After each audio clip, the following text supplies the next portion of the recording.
Hello friends, आज के इस वीडियो में हम बजट के प्रकार यानी कि टाइप्स ऑफ बजट को अच्छे से समझेंगे। फ्रेंड्स, लास्ट वीडियो में हमने बजट को अच्छे से समझ लिया था कि बजट संसद में किस तरह से पास किया जाता है, किस तरह से पारित किया जाता है। अगर आपने उस वीडियो को नहीं देखा तो प्लीज़ उसको भी ज़रूर देख लें। आज की इस वीडियो में हम बात करेंगे टाइप्स ऑफ बजट की। तो दोस्तों, बजट के कई प्रकार होते हैं, जिसमें से सबसे पहला जो प्रकार है वो है आम बजट। आम बजट को इंग्लिश में कॉमन बजट भी कहते हैं। आम बजट बहुत ही आसान होता है। इसमें सरकार की समस्त आय और व्यय का लेखा जोखा होता है। मतलब सरकार की पूरे साल में कितनी इनकम होगी, कितना सरकार खर्च करेगी, ये जिस बजट में लिखा जाता है उसे हम आम बजट कहते हैं कि सरकार की ये इनकम होगी और यहाँ यहाँ पर सरकार खर्च करेगी, बस इतना। इसे हम कहते हैं आम बजट। आम बजट एक पारंपरिक बजट है। मतलब ये लंबे समय से, बहुत पुराने ही समय से इसी का मतलब यूज़ किया जाता है। पुराने समय में जो भी बजट आता था वो आम तौर पर आम बजट ही होता था। अब आम बजट ज़्यादा सफल नहीं हो पाया, इस कारण से निष्पादन बजट सामने आया, परफॉर्मेंस बजट सामने आया। इसकी शुरुआत सबसे पहले 1949 में यूएसए में हुई थी। किसी कार्य के परिणामों को आधार मानकर जब बजट बनाया जाए तो उसको निष्पादन बजट या परफॉर्मेंस बजट कहते हैं। मतलब दोस्तों, इसमें मेन फोकस रिजल्ट पर होता है कि रिजल्ट क्या आएगा। मतलब जब बजट इस तरह से तैयार किया जाए रिजल्ट पर फोकस करके, तो उसको हम कहते हैं निष्पादन बजट। इसे एक एग्जांपल से समझिए। जैसे कि सरकार फ्लाईओवर्स वगैरह बनाना चाहती है, नेशनल हाईवेज वगैरह बनाना चाहती है। अब सरकार क्वेश्चन कर रही है कि नेशनल हाईवेज या फ्लाईओवर्स बनाने से क्या परिणाम निकलेंगे, क्या रिजल्ट आएगा। तो रिजल्ट ये आएगा कि ट्रैफिक कम होगा, लोगों का समय बचेगा और देश की अर्थव्यवस्था तेजी से आगे बढ़ेगी। तो अब जब रिजल्ट को ध्यान में रखकर बजट तैयार किया जाए तो उसी को हम कहते हैं निष्पादन बजट।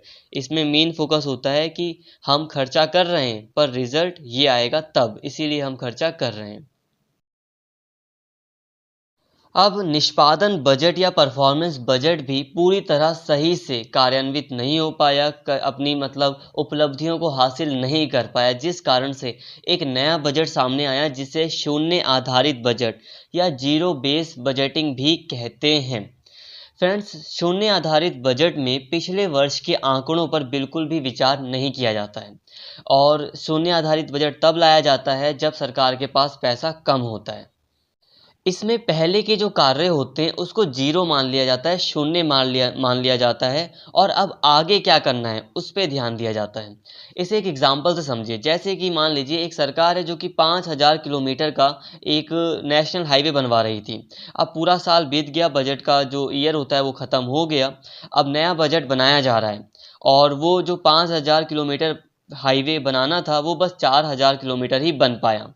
तो अब शून्य आधारित बजट में ये देखा जाएगा कि मान लो 4000 किलोमीटर आपने हाईवे बना लिया है तो उसको जीरो मान लो। अब हमें कितना बनाना है, 1000 किलोमीटर। तो हम 1000 किलोमीटर पर फोकस करेंगे। मतलब पहले जो काम किया उसको शून्य मानो और आगे जो करना है उस पर ध्यान देना है। तो यही होता है शून्य आधारित बजट। अगला है आउटकम बजट। इसकी शुरुआत भारत में देखा जाए तो पहली बार पी चिदम्बरम ने 2005 में की थी। इसमें सरकारी योजनाएं अपने लक्ष्य को किस सीमा तक प्राप्त कर चुकी हैं ये देखा जाता है। इसके अलावा मंत्रालय के सब जितने भी मंत्रालय हैं उन सभी के कार्यों का मूल्यांकन किया जाता है। कहने का मतलब यह है कि पहले ये देखा जाता है कि सरकार की कौन कौन सी योजनाएं अपने लक्ष्य तक कहाँ तक पहुँची हैं। जैसे कि पिछले वर्ष सरकार ने फ्लाईओवर्स बनाने के लिए इतना सारा पैसा इन्वेस्ट किया था, तो क्या फ्लाईओवर्स या हाईवेज बन गए हैं, बनकर तैयार हो गए हैं, ये देखा जाएगा। इसके अलावा सरकार ने इस मंत्रालय को, कृषि मंत्रालय को इतना इतना पैसा दिया था, क्या भारत की अर्थव्यवस्था में कृषि का योगदान बढ़ा है, ये देखा जाएगा। अब ये सारी बातें देखकर जो बजट बनाया जाता है उसको कहते हैं आउटकम बजट। निष्पादन बजट में क्या होता है, रिजल्ट पर फोकस करते हैं और फिर बजट बनाते हैं। इसमें क्या होता है कि कौन से रिजल्ट पहले से ही आ चुके हैं, पुराने बजट में कौन कौन से रिजल्ट पहले से ही आ चुके हैं उसको देखा जाता है और फिर बजट बनाया जाता है। तो इसे कहते हैं आउटकम बजट। आई होप यहाँ तक आपको समझ में आया होगा। अब लास्ट है जेंडर बजट, लैंगिक बजट।